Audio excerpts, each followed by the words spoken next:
Hey there guys, I'm Umesh Devgan and you're watching Mix Up the World। तो और यारों क्या हाल सबके, मौज ले रहे हो? आशा करता हूँ मैं। मार्च का महीना चल रहा है। मार्च का महीना होता ही क्या है। अगर तुम्हें मेरी शक्ल ऐसी बेकार सी लग रही है ये इसलिए क्योंकि अभी मैं सो के उठा हूँ, ठीक है। दूसरी बार मतलब दोपहर की नींद थी मेरी, लेटा लेटा सो गया था मैं पढ़ता पढ़ता। तो अब हुआ क्या ना, दोस्त का फ़ोन आया। दोस्त कहता कि भाई खाटू श्याम चलते हैं। मैं चलते हैं। तो अब हमारा प्रोग्राम बना खाटू श्याम जाने का, आ रहा है कुछ देर में। मैं जा रहा हूँ नहाने। आज वरना मेरा प्रोग्राम था दाढ़ी बाल सेट करवाने का। अब कोई ना, अब खाटू श्याम बाबा जी के चलेंगे। ठीक है भाई, मिलते हैं कुछ देर में नहाने के बाद।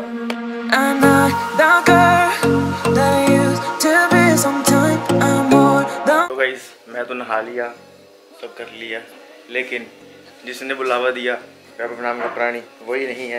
अब बात करते हैं कहाँ पे है वो।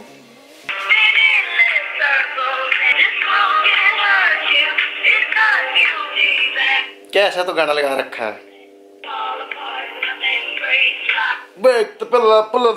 तो गाइस हमारे भैया वैभव भैया आ चुके हैं। यही बंदा है जो फोन नहीं उठा रहा था उस टाइम पे, रामजादा, और ऐसे महंगे महंगे से गाने लगा रखे इस रिंगटोन में। भाई क्या है वो, क्या गाना है वो? आज फेमस हो जाएंगे। क्या गाना है वो? अरे वो है माइली साइरस का। माइली साइरस के गाने लगाता है ये? सच्ची माइली साइरस का? अरे भाई मेरे को पता नहीं, वो गाना मैं सुना नहीं जिंदगी में कभी। कौन सा वाला गाना? भाई जितनी रियलिटी ट्यून है भाई चेंज करता रहता हूँ। माइली साइरस के सुनता है ये और बेल्ट लगा ले। 5 घंटे की जर्नी है। मिलते हैं तुम लोगों को शाम को ही। अभी तो 1:33 हो रखे हैं। महीना भी सावन का महीना भी सावन का, और आज फागुन का महीना है, और आज है भी एकादशी। बहुत बढ़िया दिन है आज का।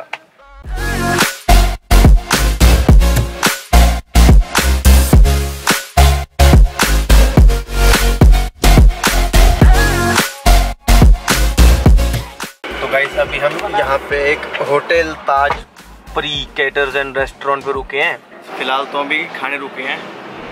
स्टार्टिंग में दिखाया था तुम्हें कहाँ पे रुके हैं। अरे मान जाना, हंसी आती है भाई। कोई ना, ये नया है ये, इसको भी आदत पड़ जाएगी कुछ टाइम बाद। 2-3 वीडियो में आदत पड़ जाएगी इसको। तो गाइस रोटी पानी हो गया है हमारा, और अब तुम्हें सुनाई जाएगी खाटू श्याम जी की स्टोरी वैभव की जुबानी। खाटू श्याम तो उन्हें पहले वीर बर्बरीक के नाम से भी जाना जाता था। पहले उसी नाम से जाना जाता था खैर, और अब खाटू श्याम के नाम से जाना जाता है। और बाकी की स्टोरी में सुना है। उनका नाम बर्बरी था क्योंकि उनके जो बाल थे वो घुंघराले थे, ठीक है, तो इसीलिए उनका नाम पड़ा बर्बरी। वो घटोत्कच के बेटे थे और भीम के पोते थे जो वीर बर्बरीक है। आज के डेट में उनका नाम खाटू श्याम है। उनको वरदान मिले हुए थे। उनके पास 3 ऐसे तीर थे जो कि महाभारत जो युद्ध था उसका कुछ मिनटों में ही मतलब कर देते, दी एंड कर देते। महाभारत के समय पे वो 14 साल के थे जब उन्होंने अपनी शक्ति प्राप्त करी दुर्गा माता से अपनी माँ के कहने पर। उनको शक्ति प्राप्त करी, तपस्या करने के बाद उन्हें 3 बाण मिले जो कुछ भी मतलब कितने भी लोगों को मार सकते हैं। एक बारी में, एक तीर में सारे लोग खत्म जिनको मारना चाहते हैं। फिर उन्होंने सोचा अब शक्ति का प्रयोग करा जाए, तो महाभारत में गए। जैसे ही जा रहे थे तभी कृष्ण भगवान को पता चला, उन्होंने वहीं पे रोक लिया। नहीं साधु नहीं हुआ क्या कि जब वो जाने लगे थे उनकी माँ ने उनको रोका कि उन्होंने कहा 2 वचन दे मेरे को। पहला वचन ये कि जौन सी भी साइड कमजोर होगी ना तो उसका साथ देगा, और दूसरा वचन कि कृष्ण भगवान ने उनकी माँ के जुबान से निकलवाया था कि हाँ ये नहीं दिया। और दूसरा वचन ये दिया था कि कोई भी रास्ते में अगर मिलेगा तो तुझे उसे वरदान देना होगा। फिर कृष्ण भगवान रास्ते में मिले साधु का रूप धारण करके। फिर उसके बाद कृष्ण भगवान ने रोका वीर बर्बरीक को और पूछा कि कहाँ जा रहे हो। फिर उन्होंने बोला कि महाभारत के युद्ध में जा रहे हैं, मुझे उसमें भाग लेना है। तो भगवान ने बोला, श्री कृष्ण भगवान ने साधु के रूप में, कि तुम तो अभी 14 वर्ष के ही हो। तो वो बोले, हे महापुरुष, मैं चाहे 14 वर्ष का हूँ पर मेरे जो 3 बाण हैं, मैं एक बाण में पूरा महाभारत का युद्ध खत्म कर सकता हूँ। तो साधु हंसने लगे। उन्होंने बोला, अच्छा तो मुझे करके दिखाओ। तब फिर उन्होंने अपना एक तीर निकाला और एक पीपल का पेड़ था। पेड़ में लाखों पत्ते छेद डाले। तो फिर उसके बाद एक पत्ता कृष्ण भगवान ने अपने पैरों के नीचे दबा दिया कि देखा कि ये इसे छेद पाएगा या नहीं, या इसे ढूंढ पाएगा नहीं। तो सारे पत्ते छेदने के बाद वो तीर कृष्ण भगवान के पैर पर इर्द गिर्द मंडराने लग गया। तब भगवान को समझ में आ गया कि ये एक ही तीर में सबको ढूंढ ढूंढ के मारेगा, बिल्कुल, चाहे पांडव हो चाहे कौरव। बिल्कुल। और हुआ क्या था कि ना, कृष्ण भगवान जी ने वचन लिया था कि पांचों पांडव जिंदा रहेंगे, किसी को कुछ नहीं होगा इस महाभारत के युद्ध में। माता कुंती को दिया था या फिर कुंती पुत्र अर्जुन? हाँ। तो फिर कृष्ण भगवान ने उस दूसरे वचन का, जो बर्बरीक ने अपने माता को दिया था, दूसरे वरदान का उपयोग करते हुए कृष्ण भगवान ने कहा कि तू अपना शीश मेरे को दे। फिर एकदम से कृष्ण भगवान के शरीर में से आवाज आती है कि इस कलयुग, मतलब आगे फ्यूचर भविष्य की स्थापना के लिए, धर्म की स्थापना के लिए एक शीश का दान चाहिए। तो या तो कृष्ण भगवान हो सकते हैं स्वयं, या अर्जुन हो सकता है, या वीर बर्बरीक हो सकता है। हाँ। तो अर्जुन जा नहीं सकते, कृष्ण भगवान खुद रचेता है। तो वीर बर्बरीक ने कृष्ण भगवान ने दान मांगा। फिर वीर बर्बरीक ने कहा जो शीश का दान मांग सकता है वो कोई आम साधु ब्राह्मण नहीं हो सकता। फिर उन्होंने बोला आप मुझे अपना असली रूप दिखाओ तो मैं शीश का दान दूंगा, वचन देता हूँ। फिर कृष्ण भगवान अपना विशाल रूप दिखाए और उन्होंने एक चीज और मांगी कि मैं पूरा युद्ध देखना चाहता हूँ कि कौन विजय। बर्बरीक ने मांगी थी ये कृष्ण भगवान से कि मैं पूरा युद्ध देखना चाहता हूँ। तो कृष्ण भगवान ने क्या किया कि ना, जितनी टाइम के लिए युद्ध चलना था उतनी देर के लिए अमृत पिला दिया था उस शीश को, उस सर को, अमृत पान। और हिमाचल की पहाड़ियों में उन्हें वहाँ पे रख दिया शीश को, ताकि वहाँ से सब दिख सके कुरुक्षेत्र में जो युद्ध हो रहा था। फिर उसके बाद जब युद्ध खत्म होता है, जब युद्ध पांच पांडव में घमंड आ जाता है कि मैंने युद्ध जिताया, क्या उसने जिताया। तो फिर वो सारे कृष्ण भगवान के पास जाते हैं कि भगवान हमें बताओ कि किसने युद्ध जिताया, कौन सबसे बलशाली हम पांचों भाई में से। बाद फिर कृष्ण भगवान क्या करते हैं, बर्बरीक के पास लेके जाते हैं, उस सिर के पास लेके जाते हैं पांचों पांडवों को। तो पूछते हैं कि बताओ बर्बरीक कि हम सब में से बलवान कौन है। तो अब बर्बरीक ने तो सारा युद्ध देखा था थर्ड पर्सन पर्सपेक्टिव से। तो अब हुआ क्या कि बर्बरीक ने बताया कि किसी का गला कटने से पहले या फिर कुछ भी किसी मृत्यु होने से पहले वो अर्जुन का तीर या उनका गदा नहीं होता था, वो कृष्ण भगवान का सुदर्शन चक्र होता था। युद्ध में मारने वाला भी श्री कृष्ण भगवान थे और मरने वाले भी श्री कृष्ण भगवान थे। फिर अब इस बात से ना कि भाई बर्बरीक ने जो बताया उस चीज से प्रसन्न होकर कृष्ण भगवान ने ये कहा कि अब कलयुग में जाके कोई शाम पुकारेगा तो ये शाम नहीं, खाटू वाला शाम तुम्हारी मदद करेगा। खाटू शाम फिर उनका नाम पड़ेगा, तो यहीं से खाटू शाम का नाम पड़ा। ठीक है, एक चीज और बोला जाता है, सबकी अलग अलग स्टोरी होती है, कोई कुछ बोलता है कोई कुछ बोलता है, थोड़ा इधर उधर, पर सबकी थोड़ी बहुत सिमिलर ही होती है। तो फिर थोड़े से ऑफेंड ना हो, कोई क्या ये गलत है ये वो। हाँ, सबकी कहानी एक ही होती है, भगवान एक ही होता है। जब तुम्हें पता है भाई द्वापर युग की बात है, 5000 साल पुरानी बात है। कई बार चीजें आती स्टोरियाँ चेंज हो जाती हैं। तो अब अगर हमने स्टोरी गलत सुनाई तो भाई कमेंट सेक्शन में असली स्टोरी बता देना जितनी तुम्हें पता है। ठीक है, ओपिनियन ले लो यार, क्या दिक्कत है। अगर हम गलत बोल रहे हैं कमेंट सेक्शन में सही कर दो, हमें क्या दिक्कत है, बता।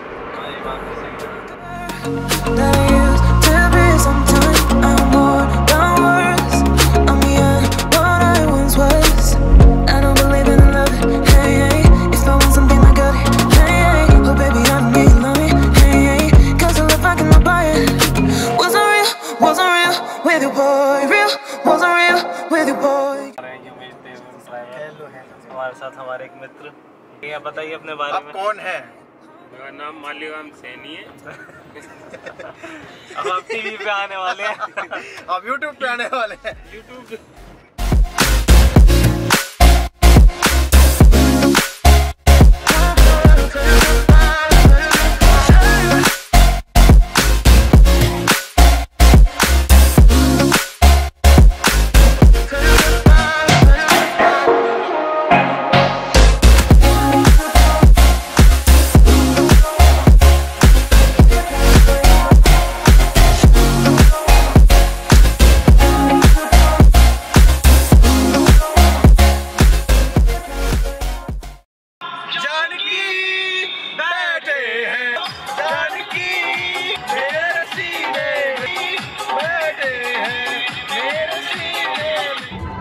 तो भाई इस करंट अपडेट ये है, हम अभी पहुँचे हैं यहाँ पे खाटू गांव में।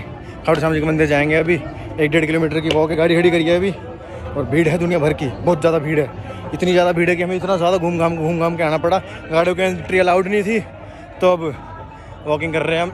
कल सुबह के 4 बजे होगी आरती, मतलब 5-7 बजे जब भी आरती होती है कल सुबह दर्शन होंगे। अभी तो जाके भीड़ में बैठेंगे, तो अब देखते हैं आगे क्या होता है। जहाँ कहीं भी हो मनोज जी, आप नागर साहब अपने पिताजी से आपस मिले।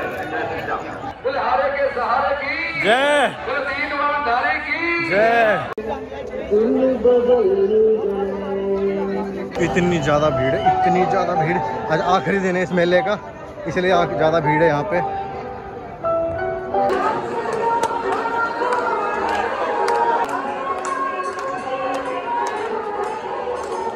भीड़ देखो गाइस।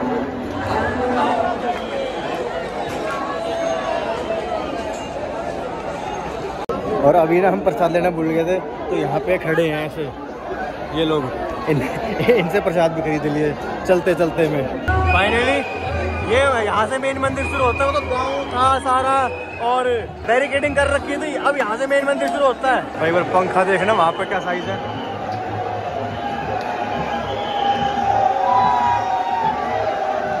वहाँ पे मंदिर, यहाँ पर सजावट है।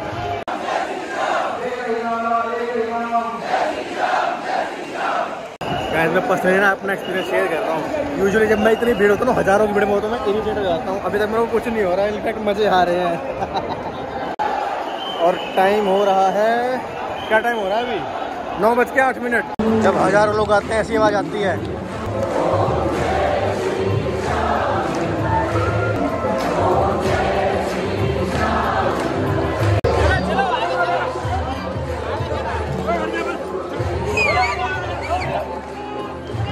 हाथापाई होगी भाई, हाथापाई होगी।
एक्सट्रीम भीड़ होने के कारण हम सिर्फ 2 से 3 सेकंड के लिए दर्शन कर पाए। फिर उसके बाद हम बाहर आ गए, भीड़ के साथ ही अंदर गए, भीड़ के साथ ही बाहर आ गए।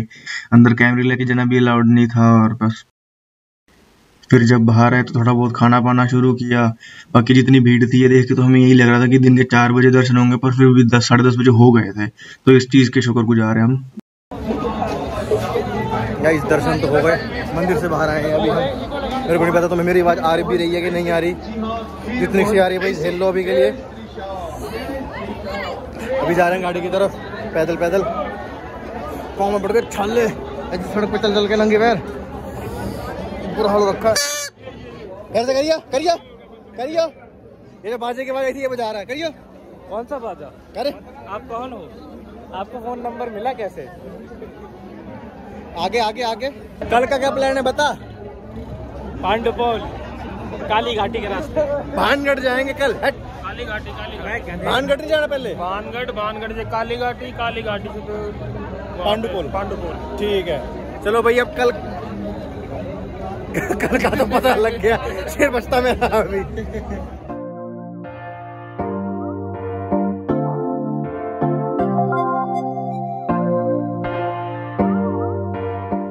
अरे मजेदार वीडियो बन रही है। तो भाई हम चल चुके थे खाटू श्याम बाबा जी के मंदिर से। तो प्रोग्राम बना कि हम शाहपुर जाएंगे। कहाँ जाएंगे अभी तो कुछ समझ नहीं आया कहाँ जाना है। तो प्रोग्राम बना कि खाना खुना खाएंगे। अभी खाना खुना खा के देखते हैं भाई कहाँ जाना है। शायद भानगढ़ का प्रोग्राम बन जाए। शायद। वो कहाँ का था वो? शायद पांडुपुल का प्रोग्राम बन जाए। देखो भाई कहाँ का प्रोग्राम बन जाए, देखते जाओ तुम भी।